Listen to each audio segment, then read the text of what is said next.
let's talk about Queen of Spades. Yeah. So this is your debut feature film, right? So my debut as a director, I was fortunate to produce in the past, but debut as a director for a feature. And I haven't seen the movie yet. I've only seen the trailer. So I don't know much what's going on and how different it is from what we did like 5 years ago, 6 years ago.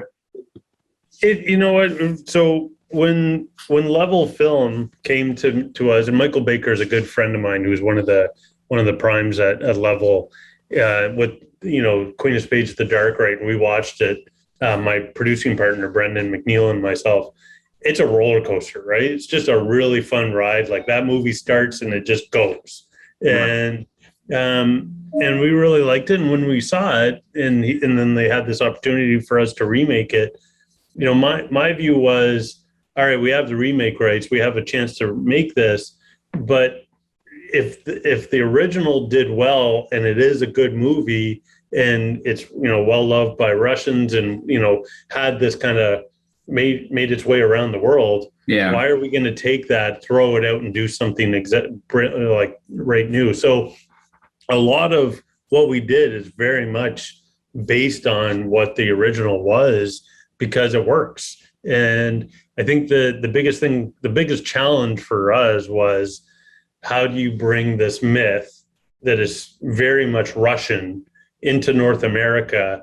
In a sort of way, sorry for interrupting you, but it's kind of isn't very similar to Bloody Mary. Bloody Mary. Yeah. But if you read a lot of reviews about the movie, a lot of people think they kind of attack the movie because they go, oh, could they not afford to do Bloody Mary? They just made something up. So they don't actually realize it's a real myth from Russia. And that was the biggest thing that drew me in, was here's this myth grown in Russia, and here's this myth grown in North America. And it probably grew at a time when there was no internet, there was no real telephone, like all those things, but they're very similar. And so it comes back to the strength of, mirrors and mythology. And that was what really drew me in. So anyway, I would say it's not extremely different. We had to find a way to introduce the Queen to North America. So our opening is a bit different. You'll see our opening scene is different.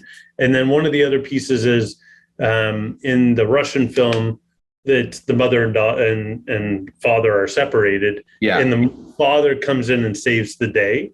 And our writer, when he first watched it, his comment was, why don't we just make the mother the hero? Okay. So the father is not in the movie whatsoever. So you killed the father from the very start, right? he never comes into the picture. Yes. Exactly. Oh, seriously. Right. So it's a and coming from a man that directed, but it's a very strong female movie in the sense that it's this mother-daughter story. Right. Okay. And what about this character Smirnov? Smirnov is in it. Yeah. Smirnov. Yeah. Because in the original movie, there was this guy, kind of a clairvoyant or something. Yeah. Who lost his child. Yeah. And he was trying to defeat the Queen of Spades, but failed. And so the reason you made him Russian was specifically because you wanted to have this Russian flavor in the movie, or was it something else? Yeah. So from me as the director, part of I wanted to have some callbacks to the Russian kind of piece, and I wanted to have that separation from Bloody Mary to the Queen of Spades. Like I in the world that we've created, I do believe Bloody Mary probably exists, but we're telling the story of Queen of Spades. And so when they do the calling out of the Queen and the Queen comes, right, they need help with the Queen. They don't need help with any, Candyman or Bloody Mary. They need, going down, and that's where, and you guys had set it up in the original. He's written a book. He's done all these other things Smirnov has. Right. They connect with Smirnov. Okay. And how did the Canadian kids come across the Russian Queen of Spades? That's my, the biggest question I still have. So that was one of the biggest obstacles with it, and we played around with a whole bunch of different openings. Was someone related to some Russian person? Yeah. Had they heard and what we ended up with was at the very opening of the movie, we have our 4 teenagers kind of in a park hanging around until they see, and I won't give it away, and I don't know what maybe I'll give it away and you can edit it or figure out what, but okay. They see in the distance someone on top of a building kind of moaning and kind of skirt, and it's someone who's done the ritual, has called on the Queen of Spades, and they jump off a building. And so when they jump off the building, they've mangled themselves on the ground. The kids are the first people to come over, and basically this person is trying to kill themselves to get the Queen of Spades away from them. And so that's where they hear about the Queen of Spades from this character who's jumped off the building. And then basically one of our 4 teenagers does a research and kind of finds out. And then we basically go into that opening where they're sitting around drinking, smoking some marijuana, and they say, hey, let's play this fun game kind of to try and teenagers being stupid. Did you feel any sort of limitation being connected to a quite obscure, unknown Russian myth? Because it's not something, internationally known phenomena as, voodoo or zombies or something. Not while I was making it, because again, that was what really drew me in. I was really fascinated with the fact that something very similar, was in a foreign land. So that's what excited me.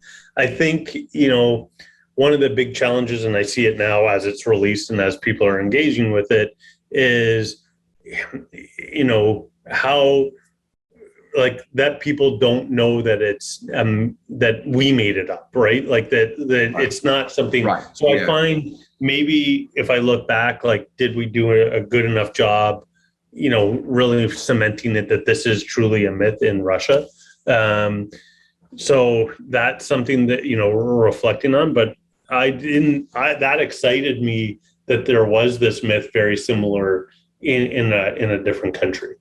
Yeah, I watched an interview with James Blum the other day, and he was saying he didn't think that there was any way he can compete with huge blockbusters that were postponed for 2 years. So he thinks all his releases this year, 2021 at least, will go straight to VOD without any theatrical releases. So what's your situation?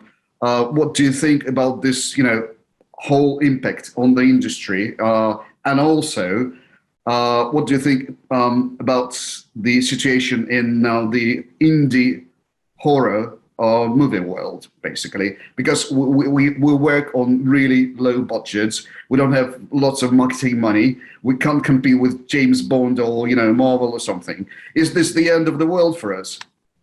So there's one other aspect I don't think it is the end of the world, but the biggest aspect that I feel that was ripped away from us so far is the festival.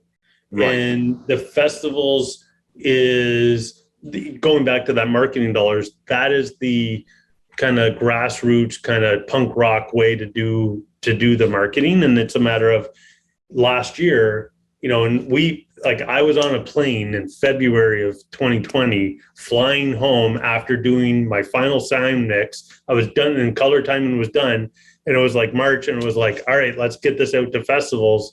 And then the world shut down. And then it was this festival closes, that festival closes. Yeah. There's no chance you're ever going to travel to a festival. So we lost that ability to put the films in those festivals where you get those reviews, you get the rabid fans, you start to get the chatter on the internet.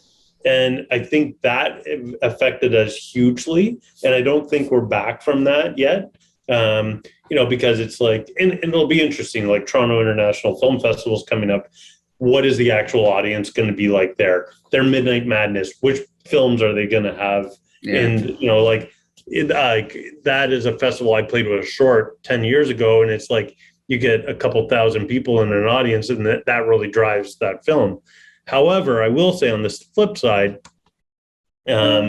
because people have been at home and they have Netflix or they have Amazon Prime or whatever these other streamers, and if they are a purveyor of a certain genre, at some point, I think people have now become accustomed to watching even more than what they would have. So, and because theaters were shut down, the only place was either through their computer or their cable TV. I think it opened up the market a little bit. So I think getting that opportunity, and you know, so when Queen of Spades was released in June here in North America, we were on the Apple News and Noteworthy, and I think because people, you know, all these mega budgets were kind of being delayed, it gave kind of credence to. So I think there is a spot for it. I think audiences are more aware of all the places where they can find content. Still makes it very critical for, you know, having a good distributor makes a massive difference. And that's where my biggest fear is, if the festivals don't fully come back, that's a lot of times where some of the distributors find some gems that then can get that, you know, larger piece.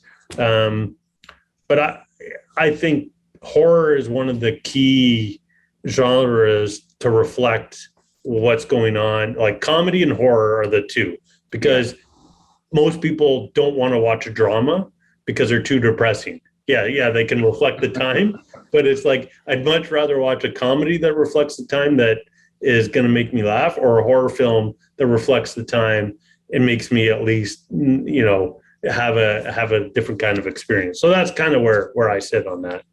Yeah. By the way, are you aware that there is a sequel to Okay, did you see that?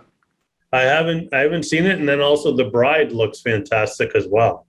Yeah, thank you. It's still like the biggest grossing Russian horror movie in history. That's awesome. That's awesome. Yeah, I was checking out you on IMDb. That new TV series looks pretty fantastic as well. Which one? What's the one with the girl in the bathtub with the blood? Oh yeah, right. Yeah, Unafraid. Yeah. Okay. And probably my last question. You know, the horror genre, you know, had some sort of a revival in the, you know, like 2010, particularly when James Wan came into the picture, and when the first Conjuring was released. It was a huge commercial success, etc., etc. But right now, we are witnessing a tendency towards so-called, you know, post-horror or elevated horror, well, whatever they call it. You know, with the directors like Ari Aster and you know, Robert Eggers, etc. So, what's your attitude towards this kind of a you know, development of the genre? Do you think it's do you think it should, you know, we should stick to like to more simple old type horrors as movie makers, or should we go deeper into the art house, you know, land?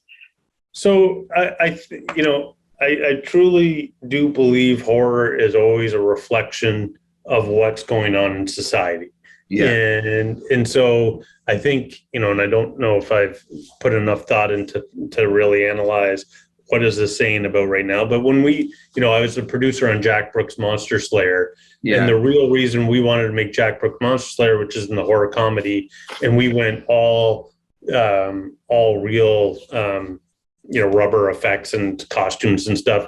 And that was really kind of we were talking to all this bad CGI that had just kind of happened in the horror genre, you know, in the early 2000s or late 90s. and we wanted to get back to, Big Trouble in Little China and stuff. And so I think it's a matter of, James Wan definitely was a massive influence. And then we started seeing Hostel. And I think what we're seeing is a little bit of reaction to that torture porn, that was the horror porn that was really there. That was like, the Human Centipede and all this other stuff, where we're watching stuff. It was just really uncomfortable, really pushing the limits on those sides. And I think where we've gone is, and where I'm in the horror genre, I really love the thriller side piece, the thriller horror, the Shining or Let the Right One In, or those kind of pieces. Yeah. So I'm kind of excited right now because you mentioned James Eggers, like doing some great stuff, and the guy who did Hereditary. And so I don't think it's a bad thing. I think it's all cyclical, and I think eventually somebody's going to come out with something that's going to reinvigorate the genre. Just kind of and I look at It Follows, right? It Follows a couple of years ago came out at a time, and I think kind of helped usher in this new, because it was different, it was new. And I think, one of the trickinesses with horrors is, where do you get those original ideas, and where are those original horror elements coming in that then can influence? Because we've had a lot of vampires, we've had a lot of zombies, we've had a lot of Conjuring nightmare stuff. So where are some of those new ideas? And I think they're going to come, and then it's going to be that ebb and flow that's going to happen within the genre. Okay. All right, Patrick, thank you very much. Could you say some words to our readers? So I think, I want to say this, it is a remake. The Russians did a fantastic job. I was lucky enough to try and bring it into a North American and, make the Queen have a broader audience. It's, again, I think when watching this movie and knowing my sentiment on that thriller, really the one of the strengths of the movie are the characters. I think this mother-daughter character that we really worked hard on to have this kind of teenager, almost pre-teenager, fighting with her mother who's not really there, kind of this lower income, and then just that absence of parent, and then what can happen. I hope it is a fun ride. It is, a very much true to what a lot of the Russian one was, because it was so fantastic. But I hope realistically, what I really truly hope is that this Queen in North America can open up people to be able to see the other two fantastic Queen movies that have already been made.